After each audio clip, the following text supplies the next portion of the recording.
Peace and assalamu alaikum, everybody.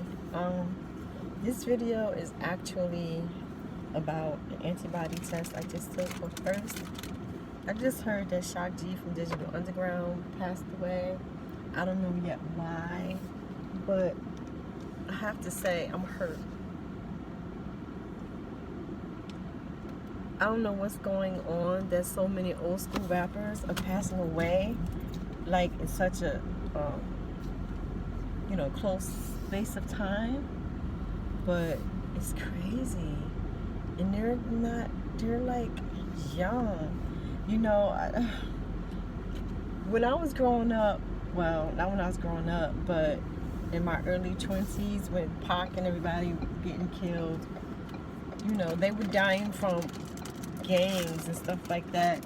But when you see cats that are don't seem to be out there in the street life like that. Excuse me, I'm opening something. When you see cats who are out there, who aren't out there wilding and stuff, I guess somewhere in your mind you expect them to live to old age, or what we consider old age to be, but they're not. And again, I don't know why Shock G passed away yet. But I do know so many of them are dying from health issues, and health issues that can actually be prevented or, helped. Like, folks don't have to die from them. But, and I say that as I'm eating this. This is an oats milk thing. Like 60 calories, so leave me alone. I'm eating it because I bought them and my stuff is starting to melt. But yeah, I'm sad about that. But the truth of the matter is,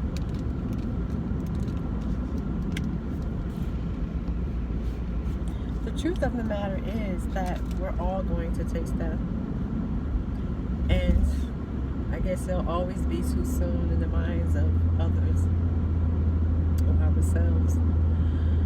But in saying that,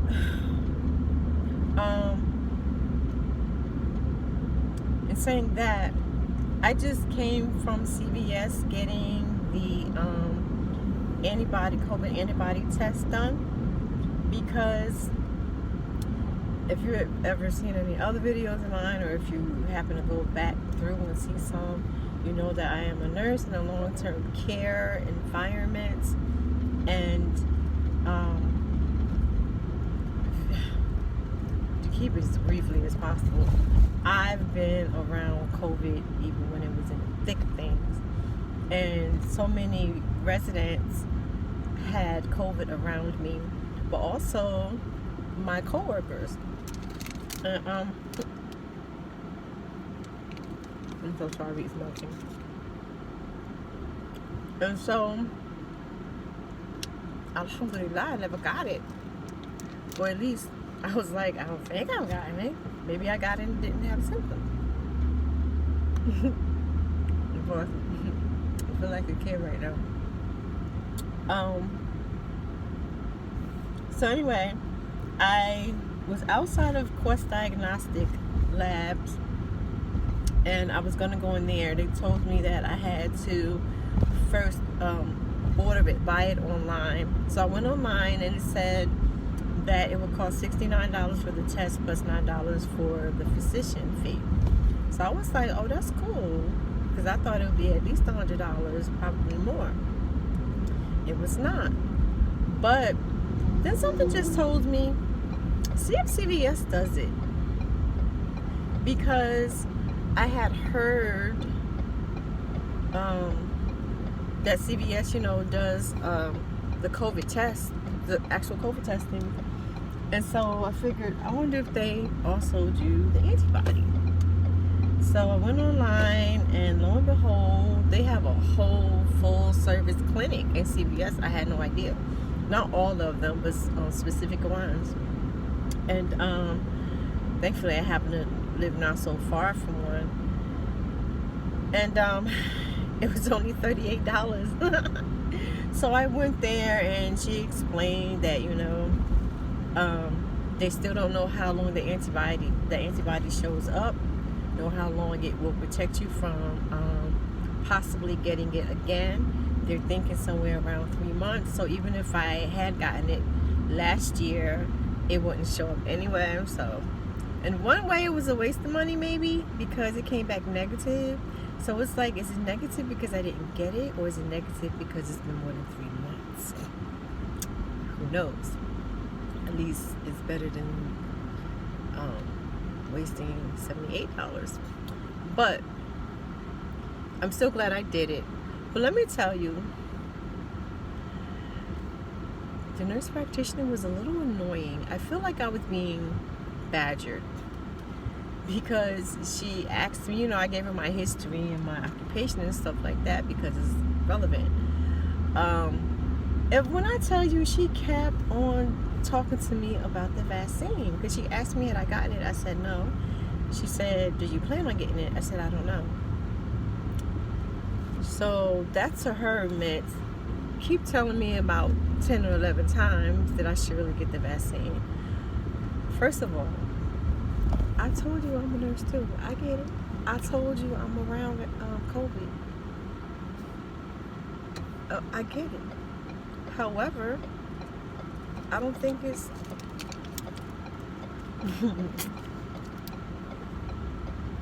it's my choice, number one. Number two, I don't know if it's because I was around COVID so much or whatever and didn't get it. I don't have that fear that a lot of people have. I have relatives who won't even leave the house. I know people who haven't left the house since COVID started. Like, literally. They might go outside their front door on the porch and that's it. That's not me. I never feared it. I respect it. I appreciate what it can do and what I've seen it do, but I don't fear it. I'm quite capable of making logical decisions. If she and others believe that it's best for them and their loved ones or whoever to get it, then alhamdulillah, well, how would you do that? But stop bugging people who choose not to. If you have the vaccine and I don't, then you should be protected. Stop sweating me. You know what I mean? Stop. I think there's a lot of propaganda surrounding it, as always. Then she said something about, well, it's just like other vaccines. I didn't even tell her, like, I don't do vaccines, baby. I'm gonna get into that, because folks don't understand. You can only think, how do you say, you can't think past what you can think. If you already have in your head that the way you understand something to be it, there's really nothing I can say to convince you otherwise, nor am I trying to, because I just really don't care to do that. Whatever. But I just think it's crazy. Like, I understand this is your job. You're in the health. I'm talking about the lady. This is your job. This is what you do.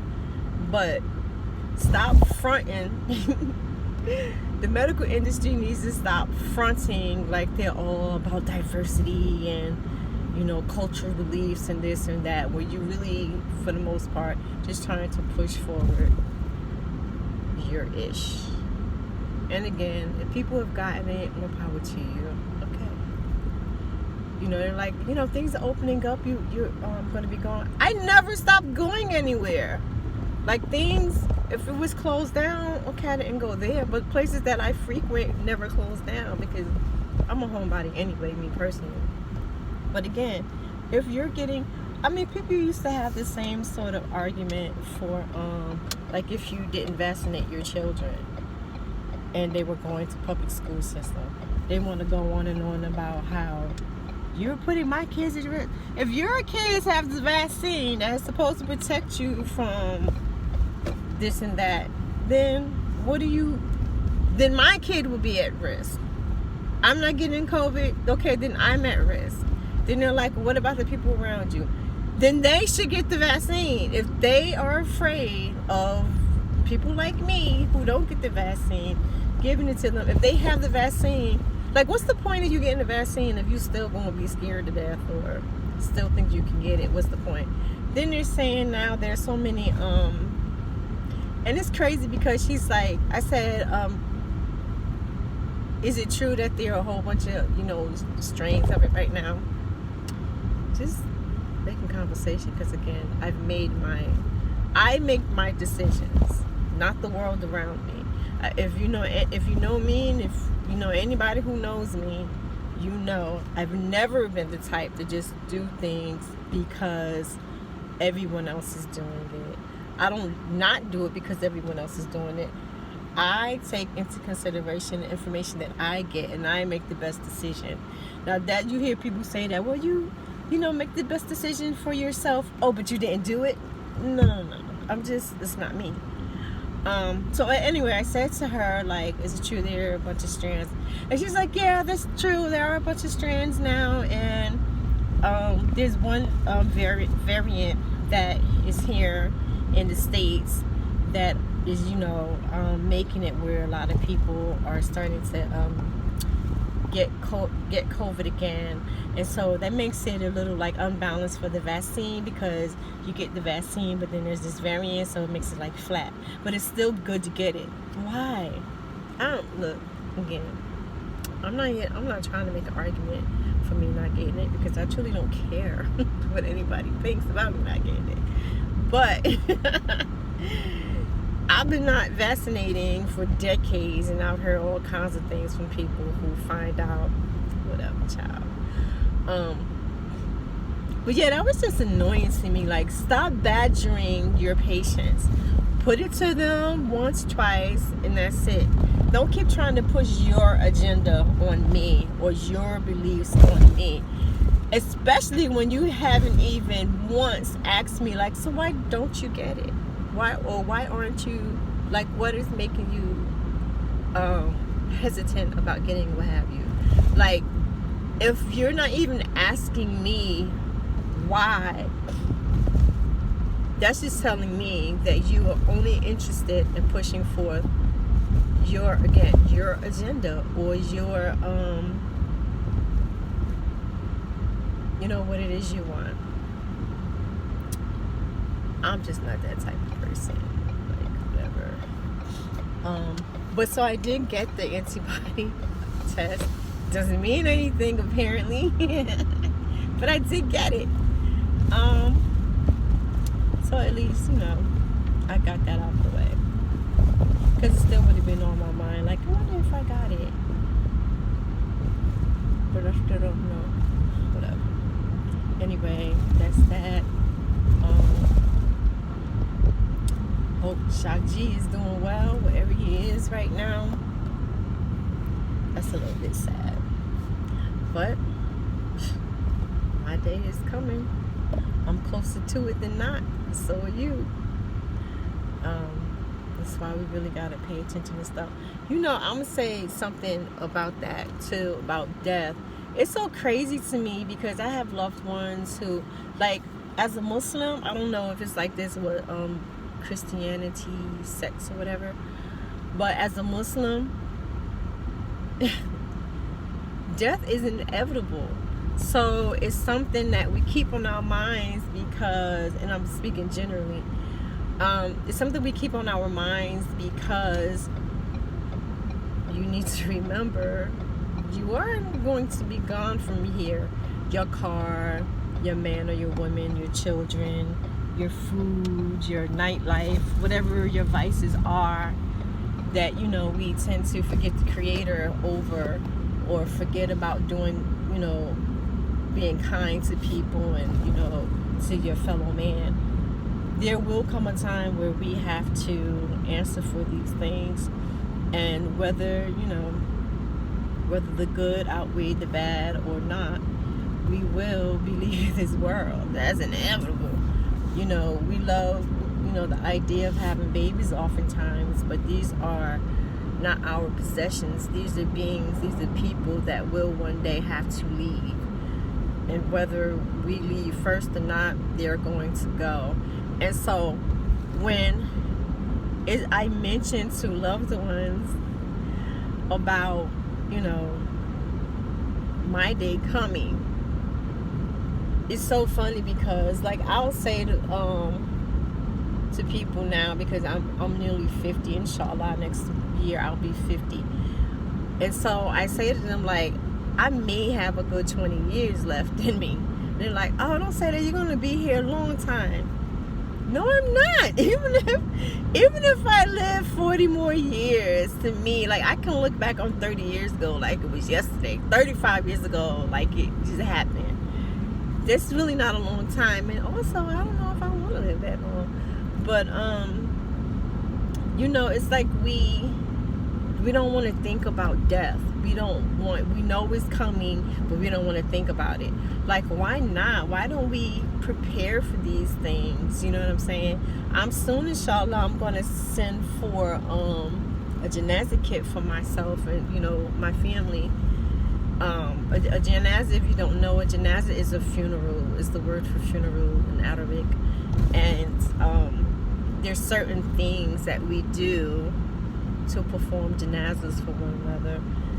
So you have to have, like, linen cloth, you know, oil, different stuff, gloves, because if you're going to wash the body and all this kind of thing. And so you can actually you can make your own kit, of course, but you can also buy it.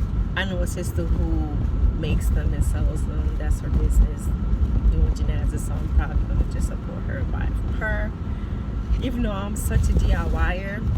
But anyway, I'm going to get that, inshallah, and I want my children to have theirs ready too. Because when someone dies, everybody is just usually so emotional. There's so many things going on. Who wants to have this added pressure of having to find these things, or, you know, just having to deal with those things? And I think it's foul to leave that on your family and your friends, to have to worry about getting money for a funeral because it's so darn expensive, or, you know, finding where you're going to be buried. And with Muslims, a lot of cemeteries, they don't, because they're normally just sections, just like Jewish people. Well, there are Jewish cemeteries, but oftentimes, at least where I'm from, there's a section in cemeteries for Muslims, and they fill up. It's like really hard to get a space. So, and for us, we have to be buried so soon, 1 to 2 days, that it's just a lot.